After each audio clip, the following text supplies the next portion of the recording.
કાકા બાપાના હમુ મામા ભોયના હમુ કાકા બાપાના ભોયરા રે હમુ ટીમલીમાં રમીએ.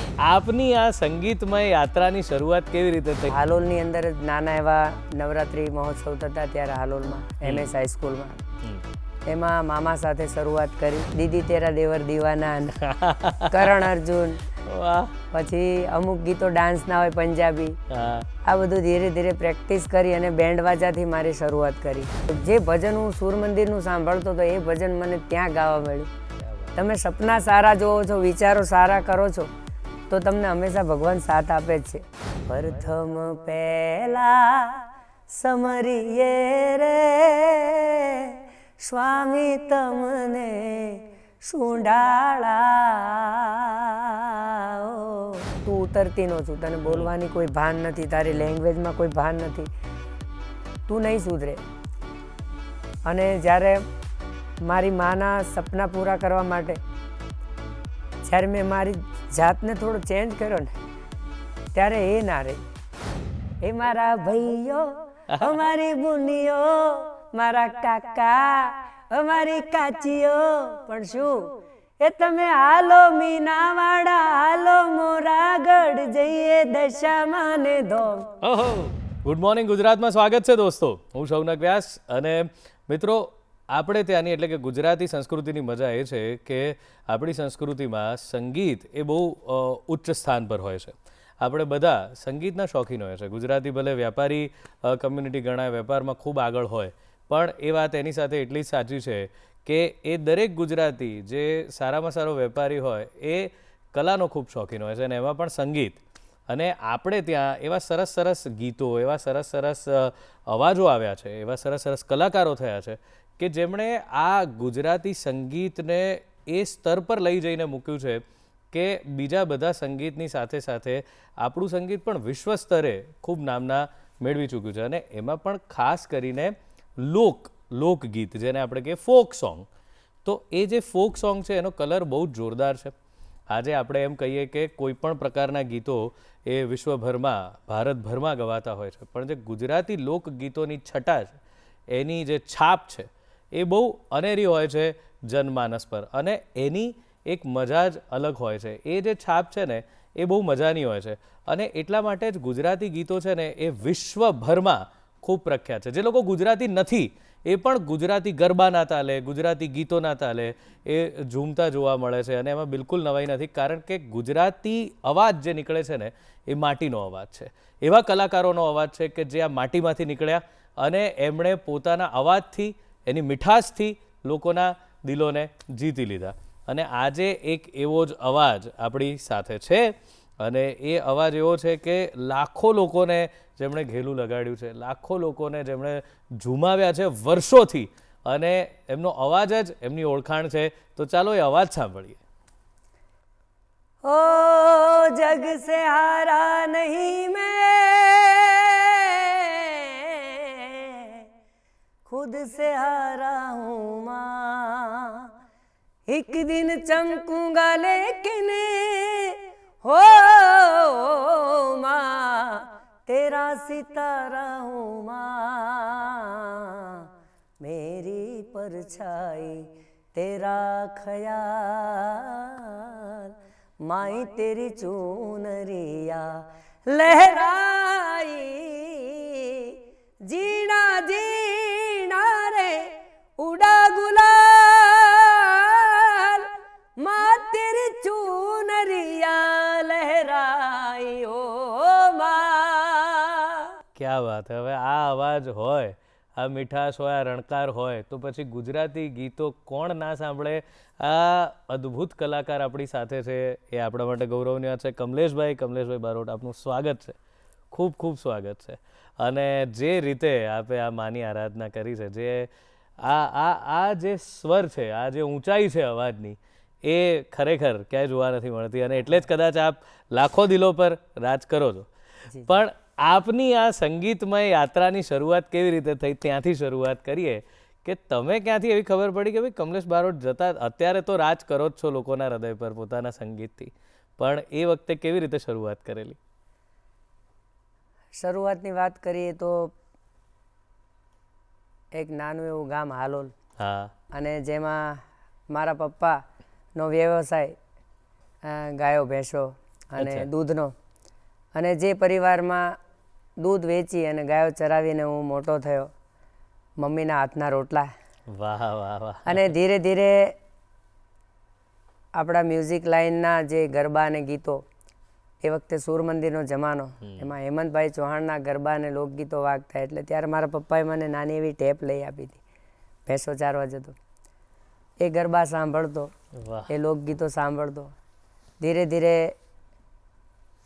ઉંમર થઈ અને 14 વર્ષની ઉંમર થઈ ત્યારે મારા મામાશ્રી છે મનોજભાઈ બારોટ, જેમના ગ્રુપમાં મારા મામા એમના નાના ભાઈ જયેશભાઈ બારોટ મને ગાવા લઈ ગયા, અને ત્યાં આખી રાત કોરસમાં ગાવાનું મામા સાથે, અને 1-2 ગરબા ગાવા મળતા.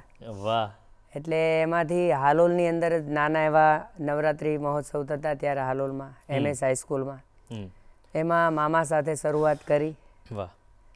અને ત્યારથી જ આમ તો મારા મામા અને મારા પરિવારમાં ઘણા લોકો પહેલેથી જ આ લાઈનમાં હતા, એટલે એમને જોઈને શીખ્યા. પણ જે સૂર મંદિરના ગરબા સાંભળ્યા એમાંથી મને પ્રેરણા મળી. ક્યાં વાત હે. એ 2 ગરબા યાદ છે જે ગાવા મળતા હતા કોરસ કર્યા પછી? તો એમાંનો કોઈ એક ગરબો ગાવ ને, એ યાદ તાજી થઈ જાય. ત્યારે હું હેમંતભાઈ, આપણા મુરબ્બી બિલકુલ હેમંતભાઈ ચૌહાણના અવાજમાં ત્યારે ગાતો હું મારી શરૂઆતમાં. ત્યારે આ ગરબો મારા મામા મને વધારે ગવડાવતા હતા. હો આસમાની ઓઢણીમાં તારલા ઝબૂકતા, ગરબે રમવા બિરદાળી જગે પગ મૂકતા, ગરબે રમવા બિરદાળી જગે પગ મૂકતા. એ કોઈ આવતું ક્ષિતિજથી પરખાય રે, આછા આછા ચાંદનીના ચમકારા થાય, આજ ગગનથી ચંદન ઢોળાય રે, ઓ સૈયર મને આસોના ભણકારા થાય. અને બીજો ગરબો હતો કે મા તારો એ ગરબો જા કમજોર, ઘૂમે રે ગોળે ગોળ, પાવાગઢની પોળ મારે લો. ક્યાં બાત હે, ક્યાં બાત હે.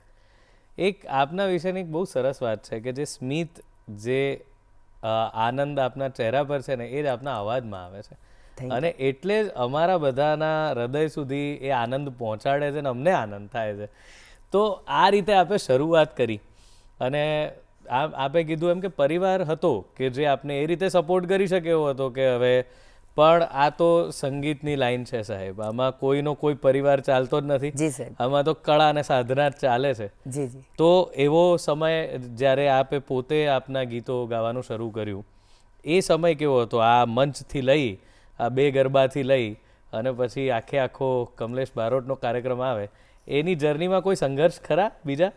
સંઘર્ષમાં કહેવા જઈએ તો ઘણો સમય જતો રહે, પણ આજે દૂરદર્શનના માધ્યમથી જ્યારે કહેવાનો મોકો મળ્યો છે ત્યારે શોર્ટમાં વાત કરીએ તો મામા જોડે જ્યારે ગાતા, પછી એક સમય એવો આવ્યો કે ભાઈ એમનું ગ્રુપ પણ ઘણું મોટું થઈ ગયું, એમના ગ્રુપની અંદર પોતાના પારિવારિક કલાકારો પણ વધી ગયા. પછી એવું થયું કે દરેક પોતપોતાનું કંઈક કરીએ.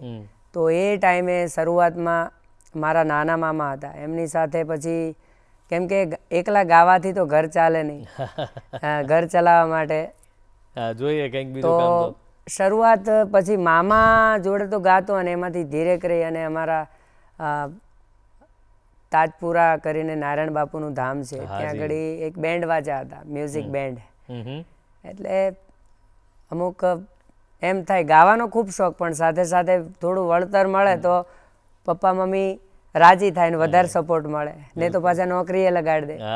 અને મારામાં મનમાં એવું જ હતું કે મારે ગાવું જ છે. નાનપણથી જ્યારે હું ડાયરા, લોકગીત, ભજન બધું સાંભળતો તો મને પહેલેથી નાનપણથી એવું જ હતું કે હું બીજું મારે કાંઈ નથી કરવું, પણ મારે ગાવું છે, મારે એવું ગાવું છે કે આ દુનિયામાં મારે કંઈક બનવું છે.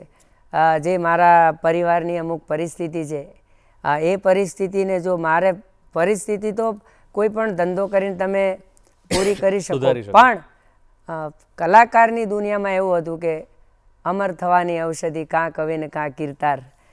એટલે તાજપુરામાં બેન્ડ વાજામાં ગરબાઓથી શરૂઆત કરી. પછી આજુબાજુના ગામડાઓને, ત્યારે મને રાત્રે હું 8 કલાકે જઉં, કોઈ વરઘોડો હોય એમાં 12-1 વાગ્યા સુધી જઉં તો મને 50 રૂપિયા મળે. પછી આજુબાજુના ગામડાઓમાં મારો ક્રેઝ થવા લાગ્યો. એ દરબારો, ક્ષત્રિયો, રાજપૂતો 18 વરણ કે ભાઈ આ છોકરો સરસ ગાય છે, તો એ બેન્ડ વાજાવાળાને કહેવા માંડ્યા કે આ છોકરો જ જોઈએ. એટલે પછી ધીરે ધીરે જેમ જેમ મારામાં ઉણપ હતી એ બધી મેં પૂરી કરી. ત્યારે મુંબઈથી મરાઠા ને બધા બેન્ડ વાજામાં 4 મહિના પહેલા મેં પ્રેક્ટિસ કરતા. ત્યાર પછી હિન્દી ગીતો, દીદી તેરા દેવર દીવાના, કરણ અર્જુન, પછી અમુક ગીતો ડાન્સના હોય પંજાબી, આ બધું ધીરે ધીરે પ્રેક્ટિસ કરી અને બેન્ડ વાજાથી મારી શરૂઆત કરી. ક્યાં વાત છે, જોરદાર જર્ની છે તમારી. અને એ વખતે આપ જ્યારે આ કરતા ત્યારે પણ પરિવારને પાછો સપોર્ટ આપે કરવાનો હતો? હું જે લાવું એમાંથી પપ્પાએ જે ભેંસો લીધી હોય દેવું કરીને, લોન લીધી હોય, તો હું જે લાવું એમાંથી પાછા પપ્પાના એ દેણા ભરવાના. અને ધીરે ધીરે એ બધું કરતા કરતા કરતા કરતા પાછી પોતાની રિક્ષા લાવ્યો. અચ્છા. હા, એટલે 4 મહિના બેન્ડમાં ગાવાનું. એ વખતે આટલું મોટું નામ નહીં, એટલે ડાયરા ભજનમાં બોલાવે કોણ, રિક્ષા ચલાવવાની. પાછું કોઈ ઓર્ડરમાં બોલાવે એમાં જવાનું. એ રિક્ષા ચલાવતો હતો એમાં મારા મામાના એક મિત્ર હશે, તે મારો અવાજ સાંભળી ગયા. એમને હું મૂકવા જતો હતો લકી સ્ટુડિયોમાં, તો એમણે કીધું કમલેશને પણ એકાદું ગીત ગવડાય. તો મારા મોટા મામા છે મનોજભાઈ બારોટ, એમનું રેકોર્ડિંગ હતું વડોદરામાં સંતોષ સ્ટુડિયોમાં. તો હું સૂઈ ગયો હતો રેકોર્ડિંગ સાંભળતો સાંભળતો, કેમ કે એ વખતે 2 ટ્રેક એટલે રીટેક બહુ થતા. બરાબર છે. તો 2 વાગે ઉઠાડ્યો તારા મામા જોડે કે તારે 2 ગીત ગાવાના છે. એટલે મારી શરૂઆત મહાકાળીના, મારા મોટા મામા મનોજભાઈ બારોટ ને જયેશભાઈ બારોટ એમની સાથે મહાકાળીના 2 ગીત, જેના રાઇટર જસુભાઈ અરમાની, અને ગાવાનો મોકો મળ્યો મને. અને ત્યાંથી ગાવાની શરૂઆત થઈ. અને પછી એ ગીતો બહાર પડ્યા પાવાગઢમાં. એટલે એને જોઈને સીધી દશામાની સિઝન આવી. એટલે અમારા હાલોલમાં એક સરગમ સ્ટુડિયો કરીને હતો, કલ્પેશભાઈ શાહ કરી, અને નડિયાદના સુરમાલા સ્ટુડિયોના ભરતભાઈ શાહ. એ લોકો મને ગોતતા ગોતતા અમારી બારોટ ફળિયાની ચાલીમાં આવ્યા કે આ છોકરો છે કોણ એમ. અને પછી એ લોકોએ મારું દશામાનું આલ્બમ પહેલું બનાવ્યું. ત્યારે મીનાવાડામાં ખૂબ પબ્લિક થતી, અને મીનાવાડામાં એ આલ્બમે ધૂમ મચાવી. પછી ઘણું બધું થયું છે પાછું આગળ. પણ આ 2 જે આપે વાત કરી એમાંથી જો કંઈ માં કાળીનો આપે જે 2 ગીતો ગાય અથવા દશામાનું કોઈ ગીત થઈ જાય, એમાંથી મને ગમતું આજ પણ એક દેશી ગીત હતું 3 તાળીનું. ચરોતરમાં 3 તાળી, ગામડામાં મતલબ 2 તાળીના સ્ટેપ ઓછા ચાલે, 3 તાળી વધારે ગમે. એટલે એમાં મને જે ગરબો ગાયો તો હજુ પણ મને બહુ જ ગમે છે. દેશી શબ્દો હતા. અલા પાવાગઢનો ઢંગ ઢંગ ઢંગ ધડક ઢંગ, પાવાગઢનો પેપળો, પેપળે પેપળે જય માતાજી, ઢંઢ ઢંઢ ઢંઢ ઢંઢ ઢંઢ, બુઢિયા દરવાજે ભૂવા બોલે, ભૂવે ભૂવે જય માતાજી, એ ડુંગર ગાળે મોરલા બોલે, મોરલા બોલે જય માતાજી, ચાપાનેરના ચોક ડોલે, એ ચોકે ચોકે જય માતાજી. વાહ ભાઈ વાહ, કેટલો સરસ સુંદર મીઠો ગરબો છે. તો આ રીતે આપનું નામ થઈ ગયું સાહેબ. અને પછી આ બધું પછી વિધિસર ગાવાના પ્રોગ્રામો અને બધું એનાથી જ હવે મળવા માંડ્યું કે પછી હજુ આ ચાલુ રાખવું પડ્યું? હજુ આ બધું ચાલુ રાખ્યું. તે છતાંય બસ જ્યાં જઈએ ને ત્યાં લોકો એવું જ કહેતા તું અમારી કેસેટ ગા તો તારું નામ થઈ જશે, આમ થઈ જશે. એટલે હું એમને એવું કહું ભાઈ મને તમે 2 પૈસા આપશો તો સારું. બહુ સાચી. એટલે પછી દશામાની કેસેટ ગઈ, એમાં 500 રૂપિયા મળ્યા. બીજી કેસેટ ગઈ, એમાં 2000 મળ્યા. એ કેસેટ સાંભળી અને કિંજલ સ્ટુડિયો મહેસાણા, એમનો ફોન આવ્યો મારી ઉપર કે ભાઈ એ વખતે સૂર મંદિરમાં મુરબ્બી હેમંતભાઈ ચૌહાણનું ખૂબ માર્કેટ ગરબા એમના. અને એ ટોનનું લેવલ એ વખતે એક બાજુ મણિરાજભાઈ બારોટ મિત્રા સ્ટુડિયોના ઉત્તર ગુજરાતમાં, એમનો પણ નારી સૂર ઊંચો સૂર, એક બાજુ હેમંતભાઈ. અને બીજા બધા વડીલ કલાકારો તો હતા જ. જી જી જી જી. એટલે કિંજલ સ્ટુડિયોમાંથી ઓફર આવી કે 1 વર્ષ સુધી તમારે અમારી કંપનીમાં એગ્રીમેન્ટ કરવાનું છે. ઓ એટલે મને કાંઈ ખબર પડે નહીં એટલે હું મારા મામાને લઈને ગયો અને એ વખતે એક કેસેટના 2000 રૂપિયા. હવે 4 દિવસ ત્યાં રહેવાનું, 2000 રૂપિયા મળે, 4 દિવસ રહેવાનું, રેકોર્ડિંગ, એની સ્ક્રિપ્ટિંગ, રિહર્સલ, આ તે. અને એમાં પછી ધીરે ધીરે કિંજલ સ્ટુડિયોમાં નામ થયું.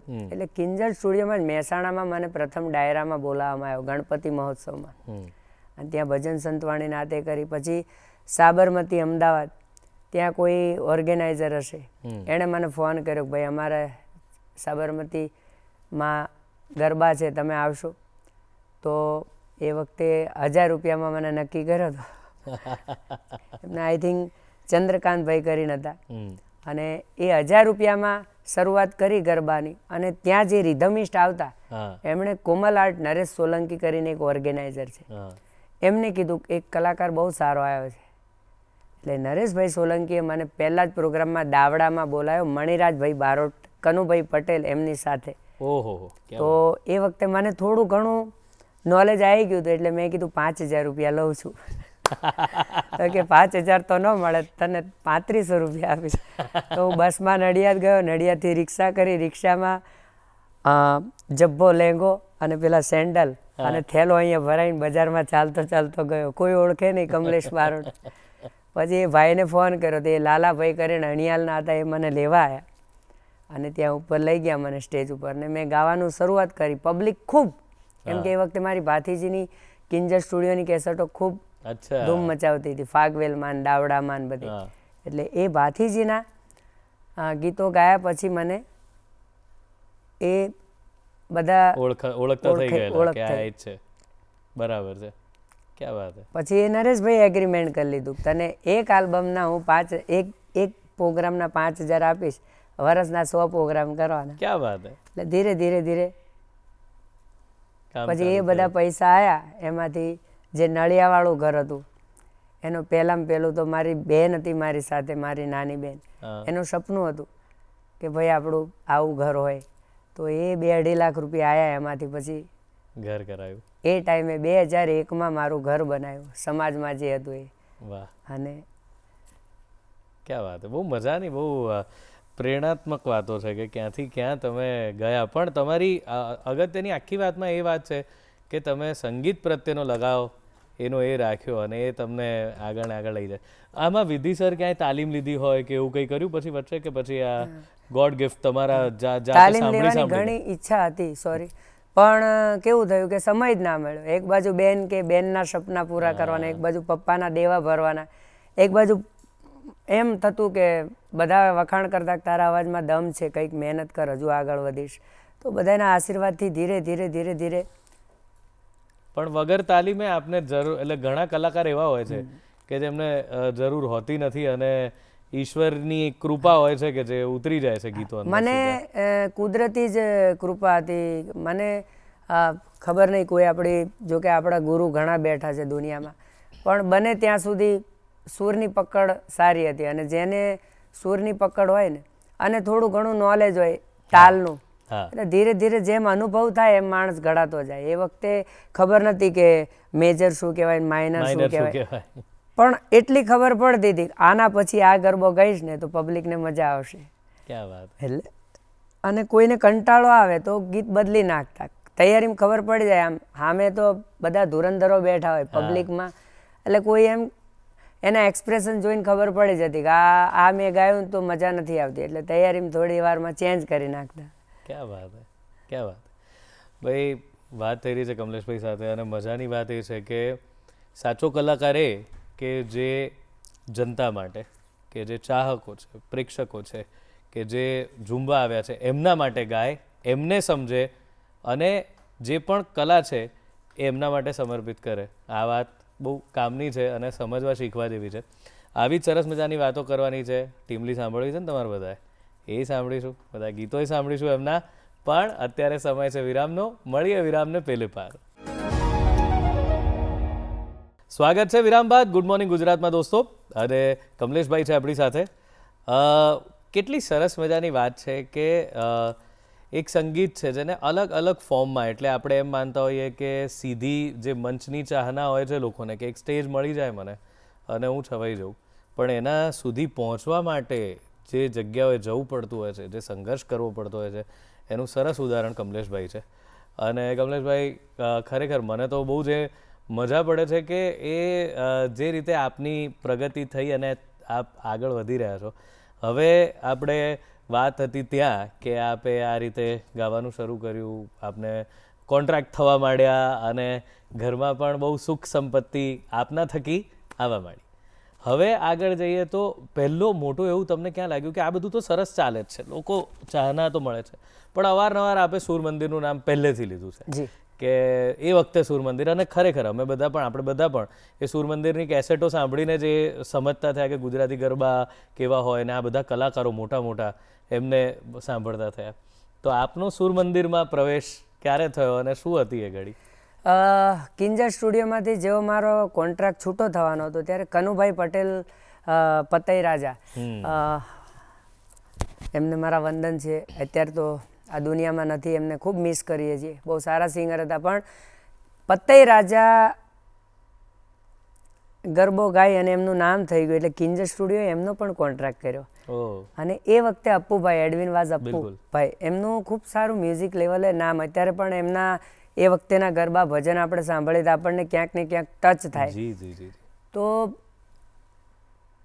કિંજર સ્ટુડિયોનું ભજનનું રેકોર્ડિંગ હું બેન્ડવાજામાં, અચ્છા, હા, 3 વાગે મારો બેન્ડવાજામાં વરઘોડો પહોંચ્યો અને ત્યાં મારા કિંજલ સ્ટુડિયોના શેઠનો લાસ્ટ મંથ જ ચાલતું હતું મારું એગ્રીમેન્ટનું, ફોન આવ્યો, કમલેશ કે તું અમદાવાદ આવી શકીશ કે સાંજે 7 વાગ્યા સુધી રેકોર્ડિંગ ચાલે છે ને 4 ભજન એવા છે જે તારે ગાવાના છે. તો નોનસ્ટોપ ભજન ઊંચી મેળી તે મારા સંતની એ ટાઈપનું એક ધોણી રે દખાવી આલ્બમનું રેકોર્ડિંગ ચાલતું હતું.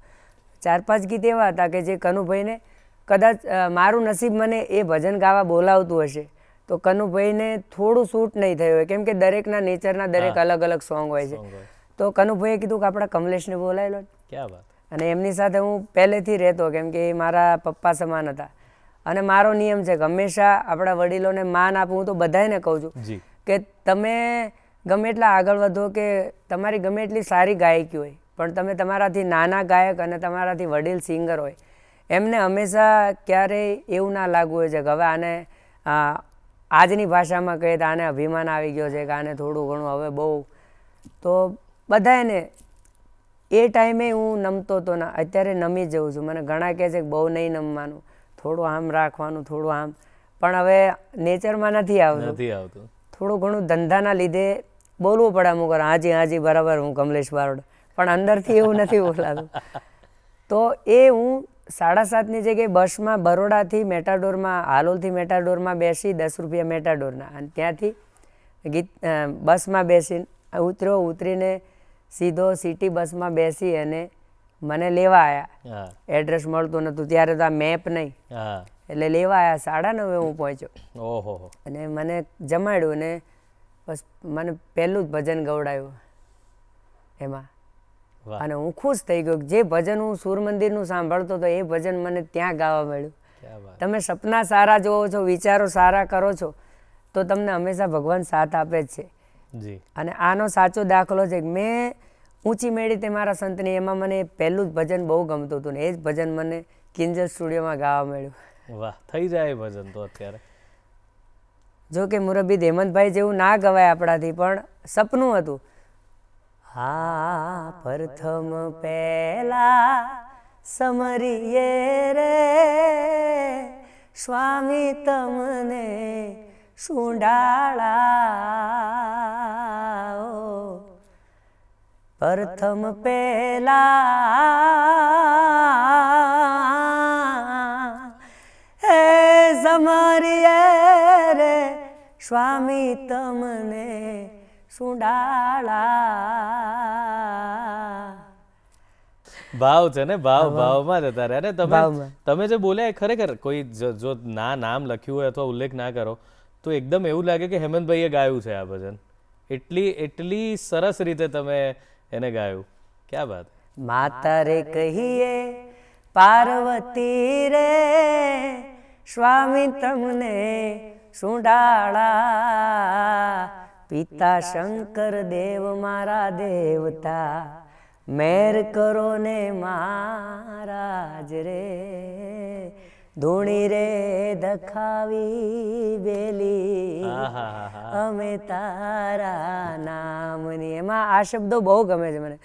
બોલો રે પડ્યો રે હંસો આંગણે ઉડીને આવ્યો તન મનથી તર છોડાયો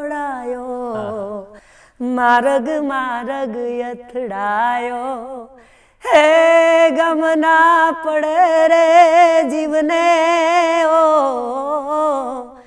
ગમ ના પડે જીવને હરિ તારા નામની રે ધૂણી રે દખાવી બેલી અમે તારા નામની. આ 3-4 ભજન ગાવા મળ્યા હતા મને. ક્યાં વાત હે. વાહ ભાઈ વાહ વાહ, આનંદની વાત છે. અને પછી આ સરસ રીતે એસ્ટાબ્લિશ થઈ ગયા આ ઘડી પછીથી સુર મંદિર સાથે જોડાણ. આ તો કિંજર સ્ટુડિયો. તો સુર મંદિરમાં ક્યારે ગયા? એ વખતે અપ્પુભાઈને મળ્યો ને ત્યારે હું કિંજર સ્ટુડિયોની મારી એક ગરબાની કેસેટ હતી જે સુરેશ વાડેકરજીના સ્ટુડિયોમાં મુંબઈ રેકોર્ડિંગ થઈ હતી. એમાં ગ્રુપ વાયોલિન લીધા હતા માનો પાલવ, અને એ ગરબાની કેસેટ મેં આપી હતી. મારું સપનું હતું Kinjal studio is the good, અને એ સ્ટુડિયોમાંથી મને ઘણું સારું સારું ગાવા મળ્યું. અને આજ પણ વિઠ્ઠલભાઈનો હું ખૂબ ખૂબ આભાર માનું છું કે મારા અવાજને લઈને એમણે ઘણા પ્રયાસો કર્યા મને ચલાવવાના માર્કેટમાં. તો એ ગરબાની કેસેટ મેં અપ્પુભાઈને આપી કે અપ્પુભાઈએ કીધું કમલેશ તારો અવાજ બહુ સારો છે, સાચવજે કેમ.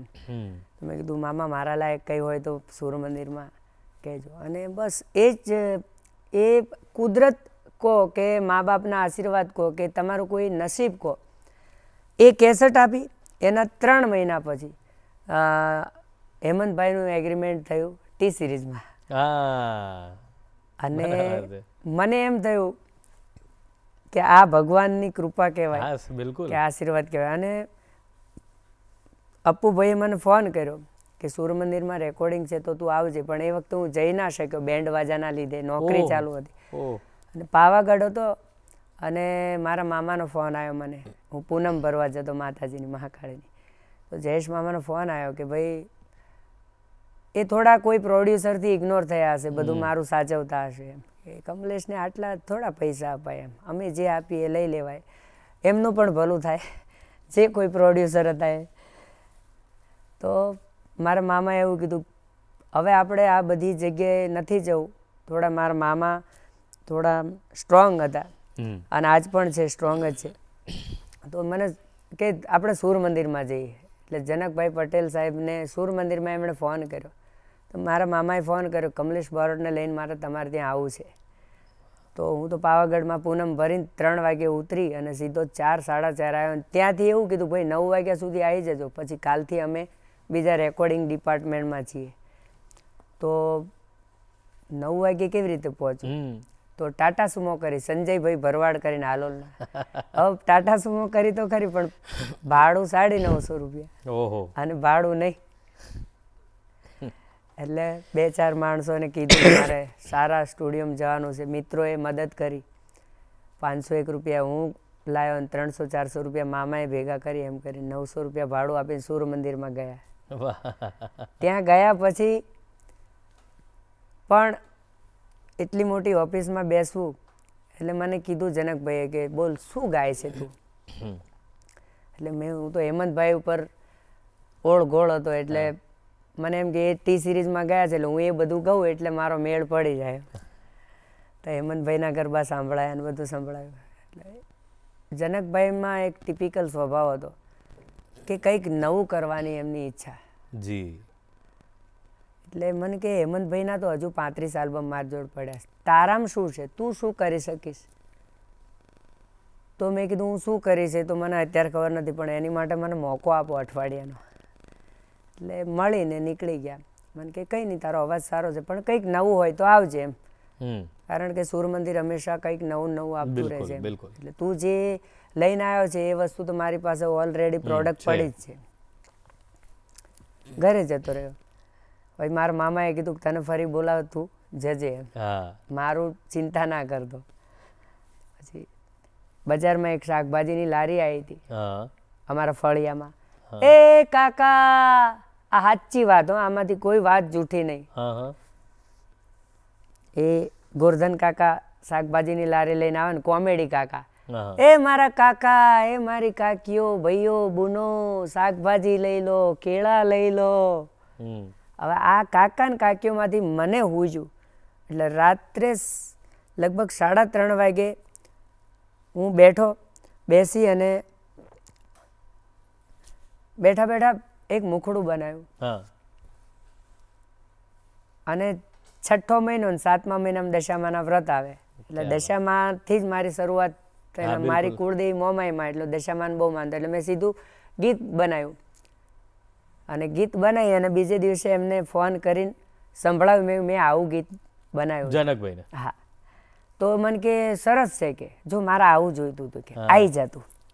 એટલે પાછો ગયો 3 દિવસ સુધી મંગલભાઈ રાઠોડ રાઇટર અને બીજા કાનવાડિયા કરીને હતા, રમેશભાઈ કાનવાડિયા, 3 જણાએ બધા ગીતો લખ્યા. મંગલભાઈ એમના મમ્મીનું દેહાંત થવાથી નીકળી ગયા અને અમે 2 જણા 3 રહ્યા. અને પછી અમે ગીતો લખ્યા, 9 ગીતો. અને એમાં 4 ગીતો મેં લખ્યા હતા અને 5 ગીતો પેલા ભાઈ. અને એ કેસેટ પહેલી જ મારી દશામાની બનાવી. કાંતિ ઢોલીનું ઢોલ, અપ્પુભાઈનું મ્યુઝિક. વાહ અને ગામે ગામ જ્યાં જો ત્યાં. આ કિસ્મત જ કોણ, કંઈક એવું જે સપનું જોયું હતું એ પૂરું થવાની તૈયારીઓ બધી. એ કેસેટ ખૂબ ઉપડી. હા પણ એ લખ્યું તું શું રાત્રે, એ જરા થવા દો. એ કારણ કે બધા રાહ જોઈ રહ્યા હતા. એ હે મારા ભાઈઓ, ઓ મારી બુનીઓ, અલ્યા મારા કાકા, ઓ મારી કાચીઓ, એ મારા ભાઈઓ, ઓ મારી બુનીઓ, મારા કાકા, ઓ મારી કાચીઓ. પણ શું એ તમે હાલો મીનાવાડા, હાલો મોરાગઢ જઈએ દશામાને ધોમ. તો પ્રશ્ન પૂછ્યો મનમાં, શું કહું? કે દર્શન કરવાને હો, દશામાને મળવાને, દર્શન કરવાને હો, કે માતાને ઢીંગતા ટીટાંગ તુંબા ટુપાંગ ભૂંબા પુપામ ભૂંબા પુપામ ભૂમ. આહા, ક્યાં વાત હે, ક્યાં વાત હે. વાહ. આ તો થયું, પણ જે તમારો લેન્ડમાર્ક છે તે જોરદાર, તમારા ચાહકો જેની રાહ જોઈ રહ્યા છે, એ કેવી રીતે સર્જન થયું એનું? એની પણ કોઈ વાર્તા છે ટીમલીની? હા છે ને. આ ગીતો મેં ગાયું એટલે મને ગામે ગામથી બીજા બધા પ્રોડ્યુસરો બોલાવવા માંડ્યા. એટલે જનકભાઈ બીજા આલ્બમ મેં ગાયા એટલે જનકભાઈ મને એમ કીધું કે હવે તારું આલ્બમ હું ત્યારે જ બનાવું કે તું મારી જોડે કોન્ટ્રાક્ટ કરી લે. મને કોઈ સારા એવા કલાકારે બીક બતાડી હતી કે સૂર મંદિરમાં જઈશ એટલે મોટો ઝાંપો હોય, પૈસા આપશે નહીં, એવું બધું ના કરાય. પણ તે છતાંય મેં કીધું એકવાર જવા જ દો. ગયો એટલે જનકભાઈએ મને કીધું કે એક આલ્બમના તને પ્રમાણિકતાથી 11,000 રૂપિયા આપીશ, 1 વર્ષ તું કાઢ, તને ના મજા આવે પછી તું. અને ત્યાંથી મારા સારા સારા આલ્બમો. ત્યારે મારી ઈચ્છા ભજન ગાવાની, તો અમે ભાવે ભજીલો સીતારામ એવું એક નોનસ્ટોપ ભજન બનાવ્યા, એ ખૂબ ચાલ્યા. પછી બેન્ડ વાજા તો તોય ચાલુ જ. શું વાત કરો, મારા બધું ચાલુ શેઠ રાખ્યા મને હતા? નતા છોડતા, જસવંતસિંહ ચૌહાણ, કે કમલેશ તું નહીં આવે તો મારું બેન્ડ ભંગાઈ જશે. એટલે હું પહેલેથી પ્રમાણિકતા વાળો માણસ છું, જે પગથિયું હોય ને એને છોડું નહીં. એટલે બેન્ડ વાજામાં ગઉં, ત્યાં અમારે ટીમલી બહુ ચાલતી. તારી મારી જોડી ના તોડું રે જવાન સોરી, તું મળી રણકાઈ દઉં. એટલે આ બધા ગીતો મારું સપનું હતું. મણિરાજભાઈ બારોટે ઉત્તર ગુજરાતના લોકગીતો હિટ કર્યા, તો મારા પંચમહાલના ગીતો, મારી ધરતીના ગીતો, મારા ડ્રીમ એવા હતા કે પૈસા તો મળશે પણ આ ગીતો અમર થવા જોઈએ છે, અમારી ધરતીના. આમ તો આખું ગુજરાત આપણું છે અને આ ચારેય એના પડખા છે, દક્ષિણ, ઉત્તર ગુજરાત, પશ્ચિમ, આ તે. એમાંનું એક પંચમહાલ. એટલે પંચમહાલના ગીતો મારે સારી કંપની મળી હતી એટલે મારું ડ્રીમ હતું ગામે ગામ વાગવા જોઈએ. એટલે જનકભાઈને બધા ગીતો લઈ અને હું ને એક મારો મિત્ર છે વિક્રમ ચૌહાણ, અમે બંને જઈ લઈ અને એમને સંભળાયા. તો એમણે એવું કીધું કે જો આપણી સૂર મંદિર કંપની છે, એમાં શ્રીનાથજી માતાજીના ગરબા બધું મેચ્યોર્ડ વસ્તુ હોય બેટા, આ બધું ચાલે નહીં. હમ. પણ તારી ઈચ્છા છે તો પેલા અમી પ્રજાપતિને બોલાય, Amibhai Prajapati music director, music director. અને તમે કરો, ગમશે તો હું રિલીઝ કરીશ. એટલે અમે આલ્બમ બનાવ્યો, આખો પાયલો ટ્રેક બેક બનાવ્યો. આલ્બમ રિલીઝ થયું ત્યાં સુધી જનકભાઈ એ આયા નતા. પછી એમણે એક દાડ ફોન કર્યો, અલા શીતલ કે પેલું કમલેશવારી કેસેટ બનાવેલી એ કેટલી ચાલી? તો કે 3.5 લાખ ઓડિયો વેચાઈ ગઈ. ઓહો. શું વાત કરે છે? હોંભરાય મને કે એ કેસેટ સાંભળી જનકભાઈ. પછી એમણે કીધું કે હવે આવા તું જેટલા ગીતો એટલા લાય. ક્યા બાત હે. એ જ ટાઈમે બોડેલીથી મારી ઉપર ફોન આવ્યો. મારા એક મિત્ર છે દીપકભાઈ ગોસ્વામી, હા. એમણે કીધું કે આવું આવું કંઈક એમપીમાં ચાલી રહ્યું છે, અને જો એને આપણા ટિપિકલ ગુજરાતી ભાષામાં તું આવું કંઈક કરીશ ને. હા. અને એ વખતે કેવું કે જૂના લોકગીતો હોય જી. એ રિલીઝ થતા, જી. એટલે બધા ગાઈ શકતા. મણિયારો પ્રફુલ્લભાઈ દવેએ ગાયો હોય તો બિલકુલ. એમના અંદાજમાં મણિરાજભાઈ બારોટ અલગ રીતે મણિયારો બિલકુલ, ગાતા. બિલકુલ. એ વખતે ત્યારે આ રાઇટ્સ લાગતા નહીં, નહીં, કોપી રાઇટ્સ એવું નહીં. હતા નહીં. એ સાંભળ્યું એટલે મને એમાંથી આઈડિયા આવી, અને એમાંથી 4-5 ગીતોની આઈડિયા મેં લઈ અને મેં ગીત લખ્યું, અમે કાકા બાપાના પોરિયારે અમે ટીમલીમાં રમીએ. હા. એટલે સીધું જનકભાઈને સંભળાવ્યું. એટલે મને કે આ કલર આખો એમપી બાજુનો છે, તો કે અહીં તું ના બનાવીશ. હા.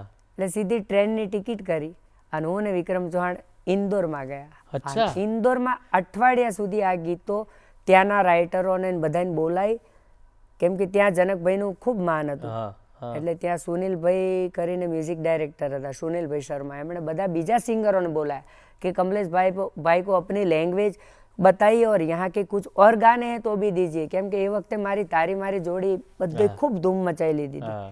પછી એની વીસીડી બનાવી ભરતભાઈ બારિયા સાહેબને, ઝલક ઠક્કરને બધાને લઈને એની ટીમ લઈને આદિવાસી ગ્રુપ લીધું ઓરિજિનલ જે હા, ત્યાંના નાચવાવાળા, અને ખૂબ ચાલ્યું. એટલે એ બધા મારાથી ઇમ્પ્રેસ હતા અને સંગીતના પ્રેમી હતા. એટલે મને 4-5 દિવસ ત્યાંની લેંગ્વેજ બતાવી. ક્યું મારી રે ક્યું પીટી રે બાલમાં, હરી હરી કાવડી ક્યું મારી રે.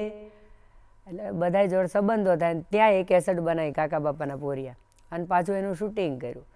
અને કાકા બાપાના પોરિયા બનાવ્યું એટલે હું છવાઈ ગયો. આ થઈ જાય તો કાકા બાપાના પૂરે, ખાલી વાતથી તો ના ચાલે. હે પોરિયા, આ તમે બધા શું કરો કે? અરે અમે કાકા બાપાના પોરિયા કે નાસવાના. તો એક કાકો આવીને કહે છે ના નાસવાના. હું કહું છું નાસવાના. અને પછી બધા રમતા હોય, હે હમું કાકા બાપાના, હમું મામા ફોઈના, હમું કાકા બાપાના પોરિયા રે, હમું ટીમલીમાં રમીએ, હમું મામા ફોઈના પોરા રે, હમું ગફૂલી રમીએ, હમું ટીમલીમાં રમીએ, હમું ગફૂલી રમીએ, હમું મેળામાં રમીએ, હમું હાટોમાં રમીએ, હમું કાકા બાપાના પોરા રે, હમું ગફૂલી રમીએ. ક્યા બાત હે, ક્યા બાત હે. સાહેબ, આ રંગ એવો ચડ્યો છે લોકો પર કે આજે આટલા વર્ષે થયા તો જેમ મણિરાજભાઈનો એમ કોઈ કહે કે સનેડો થવા દો, કોઈ પણ નાનું મોટું કોઈ પણ પ્રસંગ હોય, કોઈ મોટો ઉત્સવ હોય, કંઈ પણ હોય, લોકો એમ કહે છે કે હવે ટીમલી થવા દો ને થોડી વાર, ટીમલી થવા દો ને, ટીમલી કરાવો ને થોડી વાર. તો સાહેબ, આ બહુ મોટું યોગદાન છે આ આખી આપણી જે ગુજરાતી લોકસંગીતની પરંપરા છે એમાં. કારણ કે આ છે તો આજે લોકો આને ટીમલીને ગુજરાતી ગીત તરીકે ઓળખે છે અને બહુ જ સુંદર રીતે એને માણે છે. જી સર. ક્યાં બાત હે. તો આ રીતે ટીમલીનું સર્જન થયું તમારા સૂર મંદિરની અંદર. ઓકે. અને એના પછી કમલેશભાઈ જે છવાયા છે, પછી કમલેશભાઈ, મારે 2-3 પ્રશ્નો પૂછવા છે. એક તો જે તમે નીકળ્યા ત્યાંથી અને અહીં સુધી પહોંચ્યા, બધી જ જવાબદારીઓ ઉપાડી, તો જ્યારે સક્સેસ થયા સૌથી પહેલાં, ત્યારે શું તમારા મગજમાં હતું, શું વિચાર્યું? કોઈ પણ માણસ સફળ થાય ને એટલે એને સૌથી પહેલાં પોતાની માના આશીર્વાદ લેવા ગમે. જી. અને બાપના. હું સફળ થયો, બહુ સારી વાત કરી તમે કે તમે કોને યાદ, સૌથી પહેલાં મને મારી મા યાદ આવી. એમ કે હું નાનો હતો ત્યારે બહુ ધમાલ્યો હતો. અચ્છા. ત્યારે મારા મમ્મી મને મારતા મારતા કહેતા કે તને કોઈ ઉમરો નહીં ચડવા દે. અને જ્યારે એનો દીકરો ડુંગરા ચડવા માંડ્યો, ત્યારે એને મા બહુ યાદ આવી. એટલે મારા જીવનના ટર્નિંગ પોઈન્ટમાં મને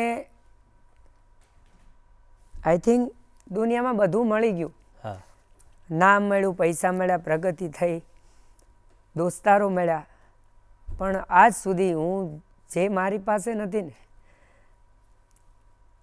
કે મારી માં કહેતી કે તું તને કોઈ ચડવા નહીં દે, તું મતલબ અમારા સમાજની ભાષામાં, બારોટની ભાષામાં, કે તું ઉતરતી ન છું, તને બોલવાની કોઈ ભાન નથી, તારી લેંગ્વેજમાં કોઈ ભાન નથી, તું નહીં સુધરે.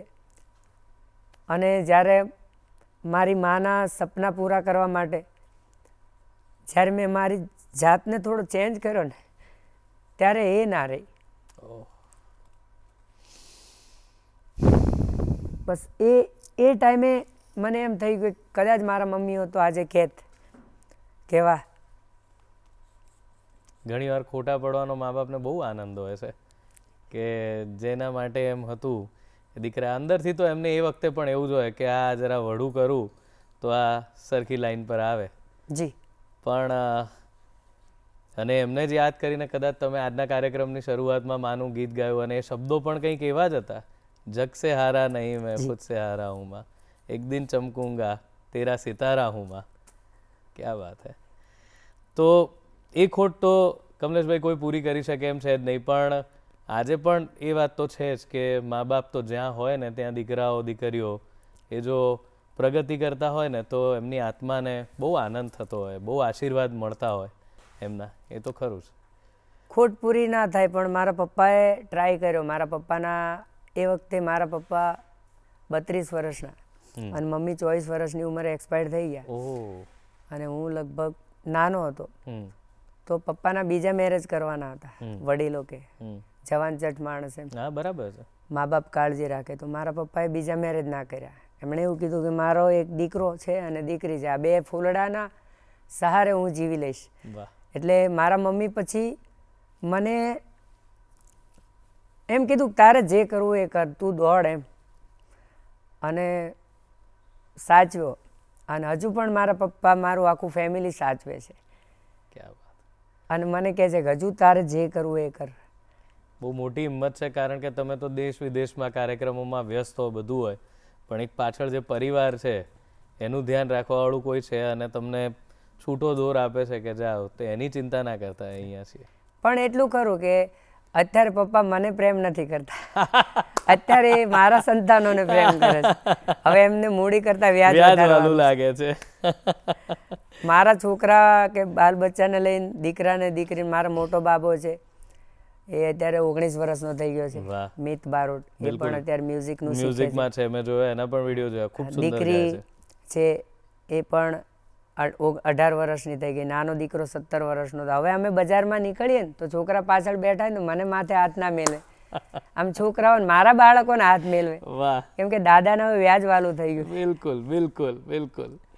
આ તો બધી સરસ વાતો છે, પણ તમે આટલી લોકચાહના છે, આટલી બધી જગ્યાએ જાઓ છો ને, જે રીતનો તમારો સ્વભાવ છે, તમે લોકોના દિલ સુધી ઉતરી જાઓ એવો સ્વભાવ તમારો છે. તો કોઈ તમારા ફેન, ચાહકો, એની સાથેનો કોઈ સરસ પ્રસંગ તમને કાયમ યાદ રહી જાય એવો, કારણ કે આટલા દેશ વિદેશમાં કાર્યક્રમો કરો છો, કેટલા લોકો મળતા હશે અને કેટલા લોકો એમ કહેતા હશે કે તમારો, જેમ મને અત્યારે એમ થાય છે કે વાહ કેટલો મીઠો, કેટલો શુદ્ધ અવાજ છે. તો એવો કોઈ ચાહકનો કોઈ પ્રસંગ યાદ હોય તો જરા કહો. પ્રસંગો તો ઘણા બધા છે, કેમ કે સ્વભાવ સરળ હતો અને પ્રોગ્રામો નાતે એ બધું ચાલવા માંડ્યું. પણ જ્યારે મારું નામ થયું કાકા બાપાના પોરિયાના બધું, ત્યારે ઉત્તર ગુજરાતમાં હું પ્રવેશ કર્યો અને જ્યારે મેં ટોળા પબ્લિકના જોયા ને, ત્યારે જે માણસ મને પહેલી વાર લેવા આવ્યો હતો ને, એ માણસે કીધું કે જો કે તે દાડ સેન્ડલ પહેરીને આવેલો ને, કે એ આજે કમલેશ બારોટ, કે જો કેવા હોલ બૂટ પહેરીને આવ્યો છે. કે પછી એક પ્રસંગ એવો છે કે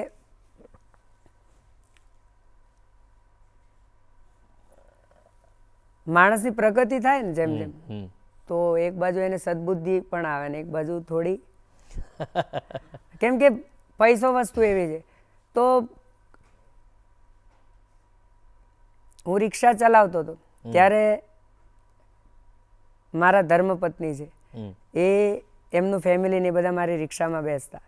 તો ત્યારે મારા લગ્ન નહોતા થયા, ત્યારે મને એ પ્રસંગ યાદ છે, મારું નામ થયા પછી હું મારા પત્ની છે એમના ગુરુ મહારાજના ત્યાં ભજનમાં ગયો હશે. તો ત્યાં મને જે રીતે રહેવું હોય ને, કેમ કે ઉંમર નાની હતી ને 22 વર્ષ, તો જે આ બધાને કહું છું આ માધ્યમથી કે તમારી પ્રગતિ થાય તો તમારે એની સાથે સાથે રહેણી કહેણી બદલવી. રહેણી કહેણી તમે નહીં બદલો તો તમે ફેંકાઈ જશો. તમને લોકો માન તો આપશે પણ પાછલા મોઢે ગાળો પણ આપશે. તો અમુક વસ્તુ એટલી બધી પબ્લિક હતી ગુરુ મહારાજના પ્રોગ્રામમાં, તો મને એ પ્રસંગ આજ પણ યાદ છે કે મારો રમૂજી સ્વભાવ હતો, પણ એ વખતે કંઈક મારાથી ભૂલ થઈ હતી. ત્યારે મારા ધર્મપત્નીએ જ મને કીધું હતું, ને આ પ્રસંગ મને યાદ છે કે તમે આવી રીતે કરશો ને તો તમે કે તમારા જે સપના છે ને એ પૂરા નહીં થાય. એ વસ્તુ હું ચોખવટ નહીં કરી શકું, કારણ કે પણ એ આજ પણ હું યાદ રાખું છું કે અમુક વાર પ્રોગ્રામમાં હું હોય ને અમુક વાર એ રીતનું કંઈ કરતો ને તો પહેલાં હું રમીલાને યાદ કરી લઉં કે જો એણે 10-15 વર્ષ પહેલાં કીધું હતું ને વળી પાછો રિપીટ કરીશ ને તો પાછી વળશે. એટલે પછી એને જ એની પ્રેરણાઓ મેં મારા ત્યારે તો પછી એ વખતે ભજન સંતવાણી બધું સાથે કરતા, અને જેણે મને પ્રેરણા આપી એની સાથે જ પાછા મારા લગ્ન થયા. ક્યાં વાત. એટલે મારા જેણે મને કીધું હતું કે તમે આ બધું ના કરશો, પછી ધીરે ધીરે અમારા સંબંધો વધ્યા અને પ્રગતિ થવા ગઈ. તો પછી મને એમ થયું કે જેના થકી હું, કારણ કે મને આદિવાસી ગીતો લખવામાં અને આપવામાં મારા પત્ની ખૂબ મદદ કરતા હતા. અચ્છા. પછી ક્યારે એનું નામ ના આપવા દીધું મને. લિરિક્સમાં એ આપતી હોય તો એ મારું નામ આપતા હોય. પછી ખરા અર્થમાં જેને કહેવાય કે અર્ધાંગીની તમારા આજ પણ મારું આખું ઘર ને આખું સમાજ, કુટુંબ, માતાજીના પ્રસંગો, બેન દીકરીઓ, બેન ભાણેજડા, જે જવાબદારી હોય કે મારી પાસે પૈસા હોય તો મને એવું થાય ને કે ભાઈ મારો ભાણો કે મારી ભાણેજ, તો મને એવું કહેવાનું મન ના થાય કે તું આપણા છોકરાના કપડાં લાવે છે તો બેનના દીકરાના લઈ આવજે. એ એની મેં તે લઈ આવે. અને એમને કયું ગીત ગમે છે તમારા મોઢે સાંભળવું? એ ગીત થઈ જાય તો આજે એમને જરાક તમે એટ્રીબ્યુટ કરો કે એમના નામે, એમના માટે. એમની માટે મેં લખ્યું હતું, થઈ જાય એ થઈ જાય. કેમ કે મારા વાઈફ છે ને 5 પાસ છે. એટલે મને ધીરે ધીરે અનુભવ થયો ને કે હો મારા વાઈફ 12 પાસ હોત તો કેટલું બધું સાચવતા હોત, મારે બેંકમાં ના જવું પડે, જાતે એ કરત. હું બધાને મારી સ્ટોરીના માધ્યમથી એ પણ કહું છું, દીકરો હોય કે દીકરી હોય, તમારા મા બાપ જ્યાં સુધી તમને ભણાવે ને થોડું ઘણું ત્યાં સુધી સ્ટડી કરજો. કારણ કે એજ્યુકેશન નથી ને તો એ માણસ દુનિયામાં ડફોળ થઈ જાય છે. ભગવાનની દયાથી એની પાસે ઘણું બધું હોય છે, પણ એજ્યુકેશન એટલું બધું જરૂરી છે કે તમે ઓછા છેતરાઓ. સાચી વાત છે. તો મારા વાઈફ 5 જ ભણેલા હતા ને એટલે હું એને મેણા મારતો, મેં ધ્યાન ના રાખ્યું. 12 પાસ લાવ્યો તો સારું હતું, હજુ મને કે 12 પાસ લાવી દો ને એમ. પણ તે છતાં એણે ઘણું બધું સાચું. ત્યારે એની માટે હુલામણું ગીત મેં બનાવ્યું હતું. હે કોલેજ ભણવા જતી નથી ને જવા દેતી નથી, એ માં મને જમકુડી ગમતી નથી. અરે પિક્ચર જોવા આવતી નથી કે જવા દેતી નથી, અલા વિકા મને જમકુડી ગમતી નથી. એ આઈ લવ યુ બોલતા શીખતી નથી, શીખવા દેતી નથી, એ ભાયા મને જમકુડી ગમતી નથી. એ મક્કીના રોટલા ગળતી નથી, ગળવા દેતી નથી, એ માં મને જમકુડી ગમતી નથી. પછી છેલ્લે એના માટે મેં હસતા હસતા લખ્યું, એ સુટ્ટા શેડા મને આલતી નથી, બીજે પડવા દેતી નથી, એ ભાયા મને જમકુડી ગમતી નથી. હા, એટલે તમારો તોફાની સ્વભાવ તો ખરો જ. એમના માટે લખ્યું તો આવું એમને ચીડવતું ગીત જ તમે લખ્યું. ક્યાં વાત હે સાહેબ. બહુ મજાની આપની આ જર્ની રહી છે અને બહુ જ સરસ રીતે. હવે નવું કમલેશભાઈ શું લાવી રહ્યા છે, શું કરવાના છો નવું? નવું હમણાં જ એક પિક્ચર આવ્યું હતું, એની અંદર આજના જનરેશનનું જે, એમાં હમણાં નવા ગીતો પણ મારા ઘણા બધા આ વર્ષમાં ચાલી ગયા. એમાં 2-3 ગીતો છે તમને જે, કેમ કે આમ તો હું બધું ગાઈ શકું છું, ક્લાસિકલ, ભજન, સંતવાણી, પણ જે માણસનો એક છાપ પડી ગઈ હોય છાપ છે પડી ગઈ હોય, એમાં પબ્લિક અને પ્રોડ્યુસરો વધારે ધ્યાન રાખતા હોય છે. બિલકુલ કે આ જ જોઈએ અમારે. ચોરંગી કરીને પિક્ચર આવી હતી, હા આવી હતી. એમાં મેં હમણાં ગાયું હતું જી. જબ્બર પ્રેમ, પ્લીઝ એ પણ બધાએ ખૂબ બહુ સુંદર હતું એ ગીત, બહુ સુંદર. પિક્ચરાઇઝેશન પણ મસ્ત હતું. ગાઓ સાહેબ વન ટેક બહુ પિક્ચરાઇઝેશન સુંદર હતું. એમાં અમે લોકોએ ખૂબ મહેનત કરી હતી. હા, એટલે જ મેં એનો ઉલ્લેખ કર્યો. બહુ સુંદર હતું. હો દિલમાં જે છે તું એ માની નથી, તારા સિવાય બીજી રાણી નથી, સમજી જાને પ્લીઝ દીકુ, આવી જાને તું પાસે મારી, જાનોડી મારી કરું તને પ્રેમ. કેવો જબ્બર પ્રેમ, જબ્બર પ્રેમ, જબ્બર પ્રેમ, જબ્બર પ્રેમ. વાહ. એ તને કાલોલની લસ્સી પીવડાવું મારી જાન, ગોધરાનો ઘાઘરો લઈ આલો રે તને ચોચો, એ તને ચોચો ફરવું છે અલી બોલને મારી જાન. પછી દિલના દર્દી હોય ને જે ટીમલી નાચતા નાચતા બહુ આમ ઉમંગમાં હોય, એની માટે પછી ગાયું, અરે કેટલો અમીર હશે એનો નવો આશિક, મારી મોહબ્બતને ખરીદી લીધી, અરે કેમેરા વાળો રે હશે જાનુનો નવો આશિક. પછી ઘણા બધા કલાકારો મારાથી સારું નામ છે અત્યારે, જેમનો હું સિનિયર પણ છું, તે છતાંય અત્યારે એમનું નામ મારાથી વધારે છે, કેમ કે આજના ટ્રેન્ડને પકડીને ચાલે છે. ઘણા કલાકારોએ મારું આ ગીત ગાયું છે. એ સુર સંગીત એવો કંઈક સ્ટુડિયો છે, એમાં ટ્રેડિશનલ સારા સારા ગીતો ને ગરબા અત્યારે આવે છે. એમાં મેં આ ટીમલી ગાઈ હતી. અરે વાહ. એ મુંબઈમાં પણ ઘણા કલાકારો ગાય છે અને ગુજરાતમાંય ગાય છે. એની 2 લાઈન સંભળાવું, એ નવું છે. હા. હે ફરર એ તો ફરે રે, એ ફરર એ તો ફરે રે, એ ગોરી તારો ઘુમરિયાળો ઘાઘરો, હે ગોરી તારા ગોરી તારા ઘાઘરામાં મોર ચિતરાવું, ગોરી તારા ઘાઘરામાં દિલ ચિતરાવું, એ ફરર એ તો ફરે રે, એ જમકુ તારો ઘુમરિયાળો ઘાઘરો. ક્યા બાત હે સાહેબ, ક્યા બાત હે. વાહ, મજા પડી ગઈ. તો સમયની એક મર્યાદા છે એટલે આપણે અહીંયા રોકાઈએ, પણ મને તો એવું થાય છે કે તમારા મોઢે જે કંઈ છેલ્લું વાત હોય એ કંઈક તમારું ગીત જ હોવું જોઈએ. તો એ કંઈક થવા દો અને કંઈક આપ કહેવા માંગતા હો દર્શક મિત્રોને. તો એ બસ બધાને એટલું જ કહું છું કે ભગવાન તમને જ્યારે કંઈક હુનર આપે તો એનો સદુપયોગ કરી જોજો. મારા અનુભવ પ્રમાણે જે ટાઈમે મારું, આજ પણ આપ બધા સાંભળો જ છો અને સાંભળતા જ રહેશો, પણ જ્યારે મારું આમ ખૂબ દુનિયામાં નામ થયું શરૂઆતમાં, ત્યારે મને કદાચ એ વખતે કોઈ ગાઈડનેસ નહીં મળ્યું હોય કે તું આમ કર તેમ કર, આવી રીતે કર તો હજુ વધારે પૈસા કમાઈશ. કેમ કે પૈસો પણ જીવનમાં જરૂરી છે, રહેણી કહેણી પણ જરૂરી છે, અને સાથે સાથે તમારો પોશાક પહેરવેશ એ પણ જરૂરી છે. એટલે આટલું મોટું નામ હોવા છતાં ઘણું બધું હું નથી કરી શક્યો જે મારે કરવું જોઈએ, જે થઈ શકત, એ હું તમને કહું છું. કદાચ તમને નામ ના મળે ને તો તમે તમારી જાતને સાચવી જાણજો બસ. વાહ ભાઈ. તો અને ગીતો તો ઘણા બધા છે. એક હાથ થઈ જાય તમને જે સૌથી વધારે ગમતું હોય કે કોઈ એમ કે કમલેશભાઈ કંઈક ગાઓ અને તમે એ જ ગાઓ. મારું સૌથી વધારે મને ગમતું હોય તો મારા મમ્મી એક્સપાયર થઈ ગયા પછી મેં ગીત લખ્યું હતું.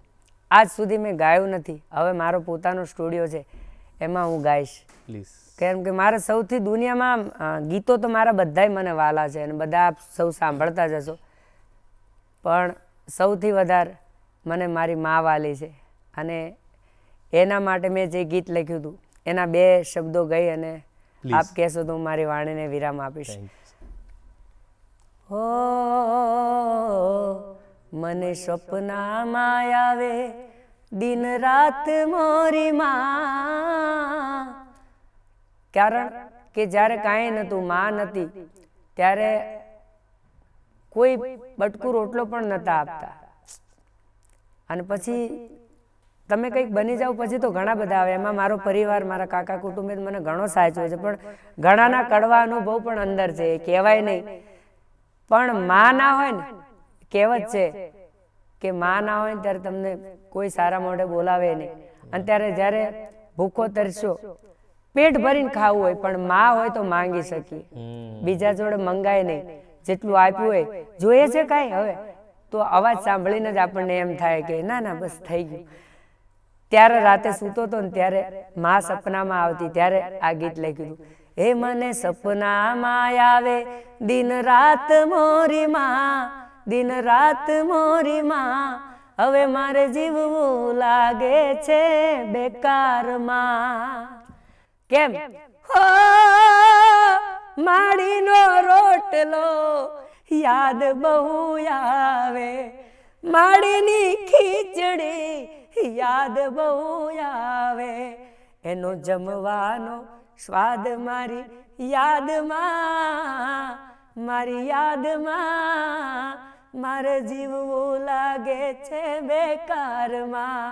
જ્યારે સુધરતો નતો ત્યારે માડીનો માર મને યાદ બહુ આવે, માડીની લાકડી યાદ બહુ આવે, એનો મારવાનો વાલ મારા ધ્યાનમાં, મારા ધ્યાનમાં, મારે જીવવું લાગે છે બેકારમાં.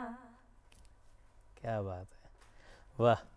ખરેખર આપની સાથે આજે જે બધી વાતો થઈ એમાં ભાવ પણ છે, એમાં ઇમોશન્સ પણ છે, અને એક એવી વાત પણ છે કે જે બધાને પ્રેરણા આપે છે. બહુ આનંદ થયો કમલેશભાઈ આપને મળીને. એક સાચા દિલનો કલાકાર કેવો હોય એ જો કોઈને કહેવા હોય તો એ કમલેશ બારોટ છે. Thank you, thank you. આપ આ રીતે પ્રગતિ કરો અને અમને બધાને આપના સંગીતથી ખૂબ આનંદ આપતા રહો એવી શુભેચ્છાઓ. Thank you. Thank you. તો કમલેશભાઈને આપણે સાંભળ્યા અને એક વાતની ખબર પડી ગઈ કે જીવનમાં બધું જ શક્ય છે, બસ તમારે નિર્દોષ રીતે કોઈ કામના વગર તમે જે કરો છો એ કરતા રહો અને એની પાછળ જેટલું આપવું પડે છે એ આપતા રહો તો ખરેખર જીવનમાં સફળતા પણ મળશે. અને જ્યારે સફળ થાવ ત્યારે એમને આખી વાતમાં જુઓ, તમને એમને લેવા આવનારનું નામ પણ યાદ છે, ગાડી ચલાવનારનું નામ પણ યાદ છે. તો જીવનમાં કોઈને ભૂલવા નહીં, જે તમને તમારા અગત્યના પ્રસંગોએ મળ્યા હોય અથવા તો એમ પણ મળ્યા હોય એને ક્યારે ભૂલવા નહીં અને હંમેશા યાદ કરવા. એ એક કલાકારની ખૂબી છે અને એ બહુ સહજ હૃદયનો અને સાચો કલાકાર કરી શકે. તો મિત્રો, આવા સરસ મજાના મહેમાનોને આપણે મળીએ છીએ એનાથી જ આપણી સવાર આટલી સરસ મજાની થાય છે.